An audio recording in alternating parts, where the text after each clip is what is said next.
अरे मेहताब परेशान क्यों बैठे मानते पूछता हूँ कुनू। अस्सलाम वालेकुम मेहताब भाई। वालेकुम सलाम। अरे मेहताब परेशान क्यों बैठे यार।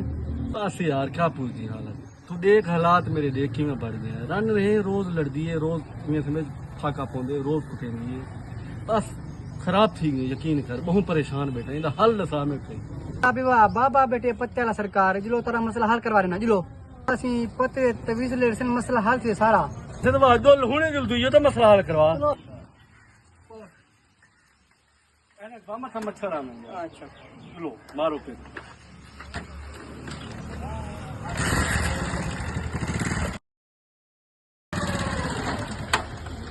लो बाबे ने घर आगे आगे चलो चलो जी तुसा दुआ दी है ना, यकीन करो मैं तारे एजे रंग लगे ना पे देख मैं को रंग जान रखते लाल पीले, बस दुआ करो अल्लाह पाक एक दिया रंग लावे जा। नहीं बाबा पत्ते आला इवे मशहूर था नहीं। नहीं दे आराम लवाने में रंग दे वजह से बस दुआ करे वे देख सारी। अस्सलाम वालेकुम बाबा सी। वालेकुम सारा काम करो बाबा। बाओ बहुत करे ना काम बाओ। पुत्र तू दस अपना हाल, तेरा क्या मसला है, पहले मैं तय करूं शुरुआत करे ना। नहीं मैं कोई ऐसा तबीयत देख दियो मैं एग्जाम में पास थी मजा। बच्चा ए दस पत्ता चाही। जिया मैं पता चाहते हैं मेरे को तोरा खलीफा दसा दे। बच्चा तवीर तेरा लिखदा पिया मैं। बच्चा ए हुन तेरे मथे की लकीर सीधी थी वैसे ए कहनोन इको जरा अपने बैग च रखी। जिया शुक्रिया बाबा सिंह हालात देख गिनो, कारोबार है करा काम है नहीं करा, हर वेले जाल मेरी कुटेंदी है, इंदा की हल दसो।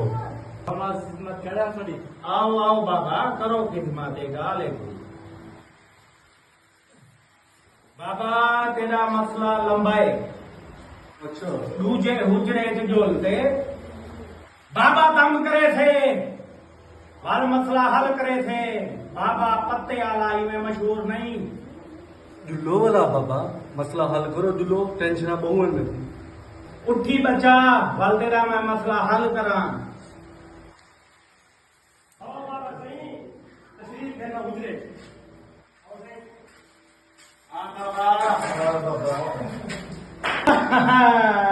बाबा तेरे को क्या परेशानी है, तू तो मेरे मुंह से रुकी है। अब्बा मेरे को दाल इतना कुटे लिए तेरे को क्या दसा। वो क्यों बाबा। मेरा साला उच्च गए पीर बेचने थी मन। अच्छा तू के रोज दवरी डंडा घिटी है गेस्ट।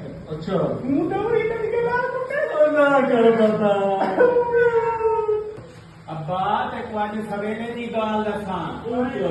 मैं कलू बर्तन धुआए।